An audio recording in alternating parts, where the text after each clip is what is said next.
नमस्कार। आज हमारी वीडियो का टॉपिक रहेगा कार्डियक साइकिल यानी हृदय चक्र। कार्डियक साइकिल को समझने के लिए सबसे पहले हमें हृदय का स्ट्रक्चर समझना पड़ेगा। उसमें कौन कौन से पार्ट होते हैं, कहाँ से रक्त यह प्राप्त करता है, कहाँ से यह भेजता है, कौन कौन से इसके चैम्बर्स होते हैं, इसके बारे में हम थोड़ी सी पहले जानकारी ले लेंगे। जैसा कि हम जानते हैं कि बर्ड्स एवं मैमल्स, इनका जो हार्ट होता है वो होता है 4 चैम्बर्ड यानी 4 वेशमीय हृदय मैमल्स और बर्ड्स में पाया जाता है। 4 वेश में कौन कौन से होते हैं? Auricle left and right, ventricle left and right, ये कंप्लीट 4 चैम्बर्ड हार्ट और double circuit heart, pulmonary heart, ये इस प्रकार का हार्ट बर्ड्स और मैमल्स में पाया जाता है। हम बात करते हैं मैमल्स की, मैमल्स में भी हम बात करते हैं ह्यूमन की। तो उसका जो हार्ट है वो कंप्लीट 4 चैम्बर्ड है, क्योंकि ह्यूमन एक मैमल है। तो इसमें जो 4 चैम्बर्ड हार्ट है उसमें किस भाग में किस प्रकार का रक्त रहता है और कहाँ से आता है, ये भी जानकारी हमें करना बहुत आवश्यक है। तो हम देखते हैं इसके लेफ्ट और राइट ऑरिकल जो है वो बॉडी से रक्त को लेते हैं, बॉडी से ब्लड को रिसीव करते हैं। तो लेफ्ट के अंदर कहाँ से ब्लड आता है और राइट चैम्बर में कहाँ से ब्लड आता है। तो ये इसका जो पूरा भाग है जो इस हार्ट को 2 भागों में विभाजित करता है, एक लेफ्ट पार्ट और दूसरा राइट पार्ट। हम देखते हैं कि इसका जो लेफ्ट पार्ट है इसमें जो रक्त रहता है, जो ब्लड रहता है, वो ऑक्सीजन युक्त होता है, यानी ऑक्सीजन मिलने के बाद इस भाग के अंदर रक्त आता है। सिंपल सी बात है, ऑक्सीजन कहाँ से मिलेगा? ऑक्सीजन हमारी बॉडी के अंदर जो लंग्स है, जो हमारे फेफड़े हैं, जो फुफ्फुस है, वो ऑक्सीजन को मिलाने का काम करते हैं। यानी रेस्पिरेशन के दौरान हम एनवायरनमेंट से जो गैसेज है उसके साथ में ऑक्सीजन अंदर लेते हैं और कार्बन डाइऑक्साइड बाहर छोड़ते हैं। तो ये हमारा लंग्स काम करता है, जो ब्लड के अंदर ऑक्सीजन को मिलाता है और ब्लड के अंदर जो कार्बन डाइऑक्साइड है उसको बाहर छोड़ता है। तो ये जो लेफ्ट पार्ट है उसमें इसका जो ऑरिकुलर पार्ट है, यानी इसका जो आलिंद भाग है, इसका ये आलिंद और ये निलय।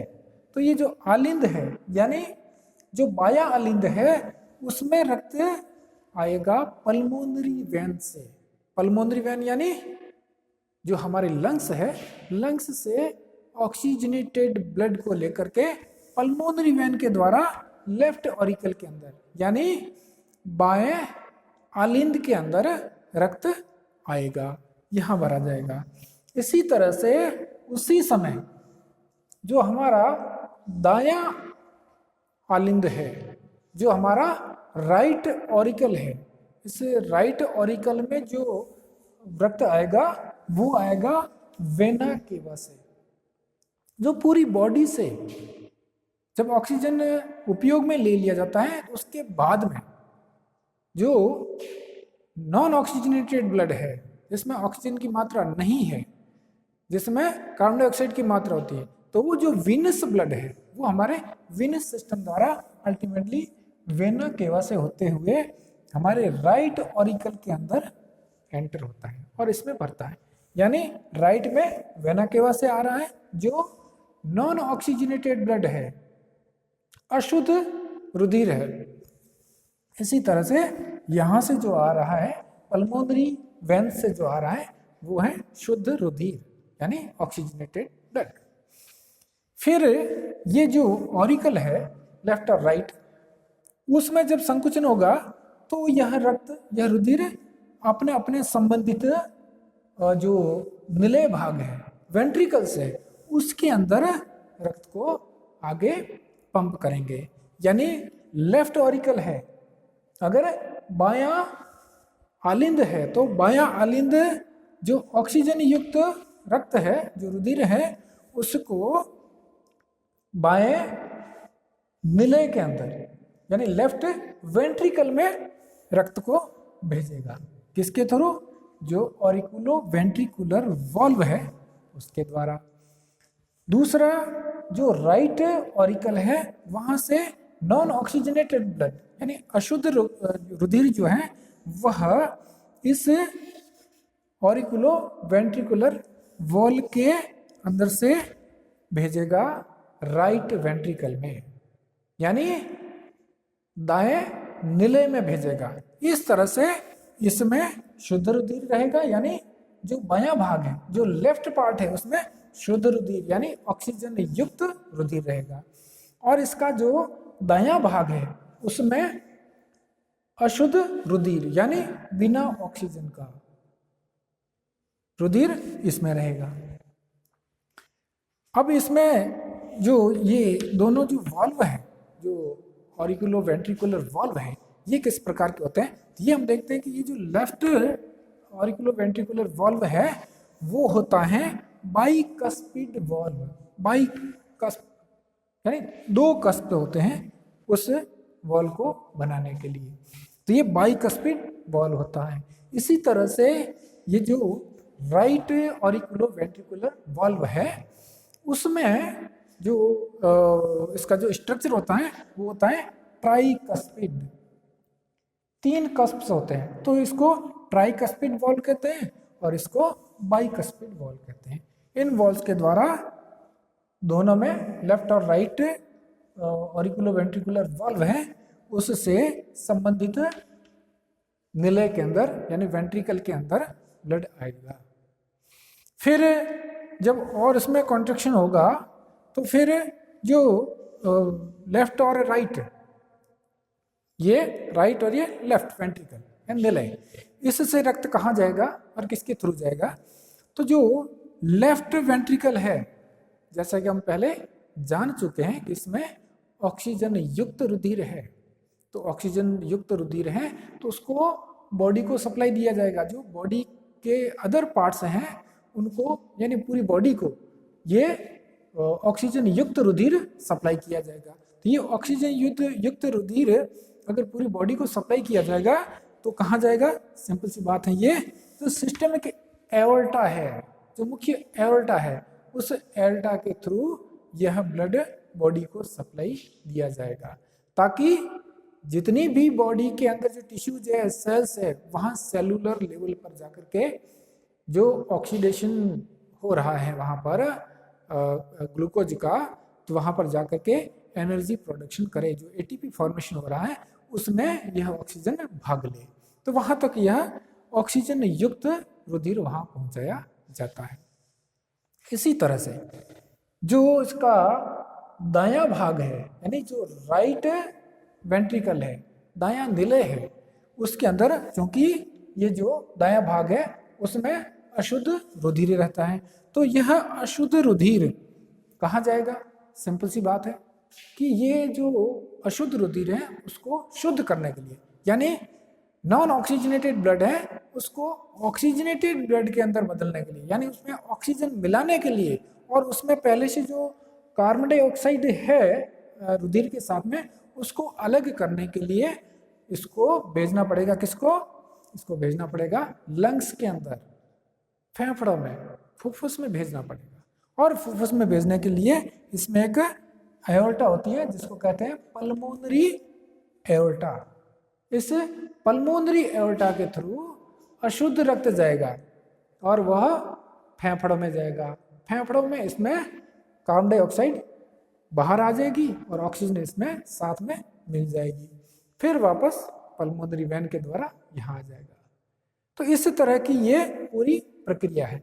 तो ये जो पल्मोनरी एओर्टा और सिस्टेमिक एओर्टा, ये जो है इन दोनों के जहाँ से ये वेंट्रिकल से बाहर निकल रही है, तो वहां पर भी इसमें वॉल्व होते हैं जिसको कहते हैं सेमी ल्यूनर वॉल्व। अर्धचंद्राकार वॉल्व होते हैं वो यहाँ पर होते हैं, और ये बैक फ्लो को रोकते हैं। इधर तो ब्लड को जाने देते हैं इस तरफ तो, लेकिन अंदर की तरफ नहीं आने देते हैं। जैसे ही इसमें प्रेशर घटेगा इसमें बढ़ेगा, तो ये जैसे ही प्रेशर इसका अधिक होगा होते ही ये अपने आप बंद हो जाएंगे। तो ये सेमी ल्यूनर वॉल्व होते हैं इसमें। इसी प्रकार से जहां से वेना केवा और पल्मोनरी वेन जहां से एंटर हो रही है वहां भी इसी प्रकार के वॉल्व से ये बंद होते हैं, ताकि जब इसमें कॉन्ट्रैक्शन होगा तो वापस इसमें ब्लड प्रेशर कम हो जाएगा इसकी तुलना में, तो ब्लड वापस नहीं जाएगी। इसलिए उसको रोकने के लिए भी यहाँ भी इसी प्रकार के वॉल्व पाए जाते हैं। अब हम थोड़ा सा इसको समझते हैं कि किस प्रकार से इसमें कॉन्ट्रैक्शन होता है, क्योंकि यह रक्त का फ्लो जो होता है वो कैसे होगा, क्योंकि ये प्रेशर के ऊपर डिपेंड करता है। जो ये हार्ट की वॉल है, इस वॉल के अंदर इसकी जो मसल्स होती हैं वो हमें ध्यान है कि ये स्पेशल टाइप की मसल्स होती हैं जिसको कार्डियक मसल्स कहते हैं। तो ये कार्डियक मसल्स हार्ट की दीवार में यानी मायोकार्डियम, तो मायोकार्डियम में ये जो इसकी जो कॉन्ट्रैक्शन की जो शुरुआत होती है, इसकी जो वेव जो जनरेट होती है उसकी शुरुआत होती है SA नोड, जिसको कहते हैं pacemaker, sino auricular node. और ये एक मस्कुलर नोड है, और यहाँ से इसका संकुचन की शुरुआत होगी, यानी जो मसल्स कॉन्ट्रैक्शन है हार्ट की, जो कार्डियक मसल्स है उसका कॉन्ट्रैक्शन, वो स्टार्टिंग पॉइंट है पेस मेकर SA नोड। यहाँ से जैसे ही क्योंकि ये मायोजेनिक हार्ट है, जो वर्टिब्रेट्स है, वर्टिब्रेट्स में मायोजेनिक हार्ट होता है, और इनवर्टिब्रेट्स जिसमें कुछ अपवाद को छोड़ दें जैसे मोलस्क, तो उसमें होता है न्यूरोजेनिक हार्ट, यानी नर्वस सिस्टम के द्वारा कंट्रोल होता है। यह है इसकी हार्ट बीट जो है वो कंट्रोल होती है मसल्स के द्वारा, इसलिए ये मायोजेनिक हार्ट है। तो इसमें मायोजेनिक हार्ट में ही जो इसका पेस मेकर है वहां से कॉन्ट्रैक्शन की वेव स्टार्ट होगी, और पूरा जो ये ऑरिकुलर मायोकार्डियम है इसके ऊपर स्प्रेड हो जाएगी एक साथ में, और ये स्प्रेड होती तुरंत यहाँ से इसके ऊपर यहाँ तक पहुँच गई। उसके बाद में जैसे ही ये वाला जो पॉइंट है इसका AV node, auriculo ventricular node, ये था साइनो ऑरिकुलर नोड, यानी साइनस जो पहले इसका हुआ करता था, साइनस और ऑरिकुल उसके पास में होने के कारण साइनो ऑरिकुलर नोड है, और ये ऑरिकुलो वेंट्रिकुलर नोड है, यानी ये वेंट्रिकल के पास में और ऑरिकल के पास में होता है, इसलिए ऑरिकुलो वेंट्रिकुलर नोड है। तो ये ऑरिकुलो वेंट्रिकुलर नोड के अंदर जैसे ही इसका एक्साइटेशन होगा वेव का, कॉन्ट्रैक्शन वेव का, मसल्स कॉन्ट्रैक्शन का, तो ये स्प्रेड होगा आगे बंडल ऑफ हिस के माध्यम से। बंडल ऑफ हिस जो एक मस्कुलर इसका पार्ट है, एक कॉर्ड है, और वो उसके बाद में ये दो भागों में डिवाइड हो जाएगी। बंडल ऑफ हिस दो भाग में डिवाइड होकर के दोनों जो हार्ट के पार्ट है उसमें वॉल के अंदर यानी मायोकार्डियम में चली जाएगी, जिसको कहते हैं पुरकिंजे फाइबर। पुरकिंजे फाइबर के माध्यम से पूरे हार्ट के अंदर ये वेव्स को स्प्रेड करने का काम करती हैं, वेव को फैलाने का काम करती हैं। तो इसके माध्यम से इसमें कॉन्ट्रैक्शन होगा। अब हम यह समझने की कोशिश करते हैं कि हृदय चक्र क्या है, कार्डियक साइकिल क्या है। तो हमें यह तो पता है कि हमारा हार्ट जो धड़कता है, जो इसमें हार्ट बीट है, वह 1 मिनट के अंदर 75 टाइम्स एक नॉर्मल, एक स्वस्थ व्यक्ति के अंदर होती है। 75 टाइम्स इन अ मिनट, यानी 1 मिनट में कितने सेकंड होते हैं? 60। तो अगर हम इसको 60 में से डिवाइड करें तो इसका आंसर आता है 0.8 सेकंड। यानी 1 मिनट में हमारा हार्ट 75 टाइम्स यानी 75 बार धड़कता है। तो एक जो हमारी धड़कन है उसमें कितना समय लगता है? तो उसमें समय लगता है 0.8 सेकंड, यानी 1 सेकंड से भी कम। 1 सेकंड से कम समय के अंदर इसमें क्या क्या इवेंट्स होती हैं, कौन कौन सी घटनाएं इसमें होती है, वो सारी की सारी एक पूरी धड़कन यहां से कॉन्ट्रैक्शन शुरू होगा, यहां तक पहुंचेगा, यानी ऑरिकल से वेंट्रिकल। उसके बाद में इसमें भी वापस एक तो कॉन्ट्रैक्शन हुआ यानी संकुचन हुआ है, जिसको हम कहते हैं सिस्टोल, संकुचन। जैसे ही मसल्स कॉन्ट्रैक्शन शुरू होगा तो हार्ट का एक भाग जो है, यह ऑरिकुलर पार्ट, वो उसमें कॉन्ट्रैक्शन होगा, संकुचन होगा, और इसमें प्रेशर बढ़ेगा। इसको कहते हैं सिस्टोल। दूसरा, जैसे ही इसकी वेव्स वेंट्रिकल पर आएगी तो इसमें वेंट्रिकुलर कॉन्ट्रैक्शन शुरू होगा, यानी वेंट्रिकुलर सिस्टोल, ऑरिकुलर सिस्टोल, फिर वेंट्रिकुलर सिस्टोल। और जैसे ही ऑरिकुलर सिस्टोल होगा उसके बाद में ऑरिकुलर डायस्टोल होगा, यानी विस्तार, रिलैक्स, हार्ट वापस रिलैक्स होना शुरू होगा। मसल्स जो कार्डियक मसल्स है वो रिलैक्स फेज में जाना शुरू होगी। यानी पहले इसमें डीपोलराइजेशन हुआ है, जो हम मसल्स कॉन्ट्रैक्शन पढ़ते हैं तो उसमें डीपोलराइजेशन और रीपोलराइजेशन उसमें स्थिति आती है। तो इसमें जैसे ही डीपोलराइजेशन होगा तो इसमें मसल्स कॉन्ट्रैक्शन शुरू होगा, संकुचन शुरू होगा। तो इसमें पहले संकुचन हुआ, उसके बाद में रिलैक्सेशन शुरू हो जाता है, यानी वापस डायस्टोल शुरू हो जाता है। तो ये जो समय होता है इसके अंदर जो इसके सिस्टोल का वो 0.1 सेकंड, 0.1 सेकंड ओनली, इतने टाइम के अंदर इसमें सिस्टोल कंप्लीट हो जाता है। यानी इसके ऊपर जो कॉन्ट्रैक्शन वेव है वो रहती है। उसके बाद में ये वेंट्रिकुलर पार्ट है, उसमें कॉन्ट्रैक्शन वेव स्प्रेड होती है, और इसमें जो कॉन्ट्रैक्शन वेव चलेगी वो चलेगी, यानी इसका जो सिस्टोल चलेगा वो चलेगा 0.3 सेकंड, यानी ऑरिकल के तुलना में 3 गुना ज़्यादा इसका सिस्टोलिक पीरियड होता है। तो कुल मिला के हार्ट का अगर हम सिस्टोलिक पीरियड देखें तो वो 0.1 सेकंड ऑरिकुलर सिस्टोल और 0.3 सेकंड डायस्टोलिक सिस्टोल, यानी 0.4 सेकंड तक हार्ट कॉन्ट्रैक्शन में रहता है पूरा हार्ट, और उसके बाद में इसमें भी रिलैक्सेशन शुरू होता है, यानी उसमें वापस डायस्टोलिक फेज शुरू हो जाती है। तो जो ऑरिकुलर डायस्टोलिक फेज है वो चलती है 0.7 सेकंड तक, 0.7 सेकंड तक डायस्टोलिक फेज चलती है। यानी ये जो ऑरिकुलर पार्ट है, ये जो अलिंद पार्ट है, ये 0.7 सेकंड तक इसमें वापस विस्तार होता रहता है। जो कॉन्ट्रैक्शन हुआ था ये 0.1 सेकंड के अंदर, और वापस विस्तार में 0.7 सेकंड लेता है। और उस दौरान इन दोनों तरफ से, यानी वेना केवा से और पल्मोनरी वेन से, इसके अंदर रक्त भरना शुरू होता है, रुधिर इसमें उसका रुधिर जो है आना शुरू हो जाता है, क्योंकि प्रेशर इसमें कम हो जाता है।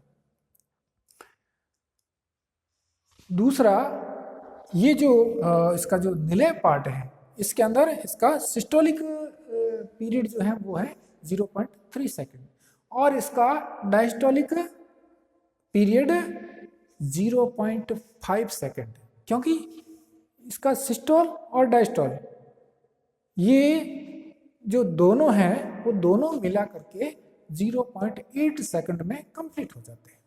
तो उसको हमने 2 भागों में इसको डिवाइड करके इसकी हम स्टडी करते हैं। एक तो atrial systole and atrial diastole, और दूसरा ventricular systole and ventricular diastole. तो एक हमने इसका पूरा जो 0.8 सेकंड है उसको हमने पूरा एक साइकिल में बना, एक इसकी साइकिल हो गई, यानी इसकी पूरी एक साइकिल जो है, जो एक हार्ट साइकिल है उसमें 0.8 सेकंड का समय लग रहा है। तो हमने इसको टोटल इसका जो साइकिल है उसको हमने 8 पार्ट्स के अंदर डिवाइड कर दिया। 8 पार्ट्स में डिवाइड करने का मतलब क्या है कि 0.1 सेकंड पर पार्ट, इसको हमने 8 डिफरेंट पार्ट में डिवाइड कर दिया है ताकि हम इसको अच्छे से समझ सकें। तो सबसे पहले हम देखते हैं कि ये इसका जो एट्रियल सिस्टोल है, यानी ये अंदर वाला जो चक्र है, अंदर वाला जो चक्र है यह एट्रियल सिस्टोल को दर्शा रहा है, और ये बाहर वाला जो चक्र है ये दर्शा रहा है वेंट्रिकुलर सिस्टोल और डायस्टोल, यानी वेंट्रिकुलर साइकिल, और अंदर वाला चक्र दर्शा रहा है एट्रियल साइकिल। एट्रियल साइकिल यानी सिस्टोल प्लस डायस्टोल दोनों मिलाकर के 0.8 सेकंड। इसी तरह से वेंट्रिकुलर सिस्टोल, वेंट्रिकुलर डायस्टोल, ये दोनों मिलाकर के 0.8 सेकंड। अब हम देखेंगे कि ये जो एट्रियल सिस्टोल है वो, जैसा कि हमने पहले बात कर दी है कि 0.1 सेकंड, यानी इसका जो 8 में से 1 भाग जो है, इस दौरान ये एट्रियल सिस्टोल हो रहा है, यानी जो ये एट्रियम पार्ट है इसमें संकुचन हो रहा है, इसमें जो कार्डियक मसल्स है उसमें कॉन्ट्रैक्शन हो रहा है, कॉन्ट्रैक्शन वेव इसके ऊपर चल रही है सिर्फ 0.1 सेकंड के लिए। फिर जैसे ही इसमें ये सिस्टोल कंप्लीट हुआ, वेव एंटर हो जाएगी वेंट्रिकल में, तो बिना ओवरलैप किए जैसे ही ऑरिकुलर सिस्टोल कंप्लीट होगा वेंट्रिकुलर सिस्टोल स्टार्ट हो जाएगा। यानी जैसे ही यहाँ तक इसका जो ऑरिकुलर पार्ट है इसमें जैसे ही सिस्टोल यानी संकुचन कंप्लीट होगा, कॉन्ट्रैक्शन कंप्लीट होगा, तुरंत वेंट्रिकुलर पार्ट के अंदर कॉन्ट्रैक्शन शुरू हो जाएगा। तो यहाँ हम देखते हैं आउटर जो सर्किल है इसमें एट्रियल सिस्टोल के बाद में तुरंत यहाँ वेंट्रिकुलर सिस्टोल शुरू हो गया है।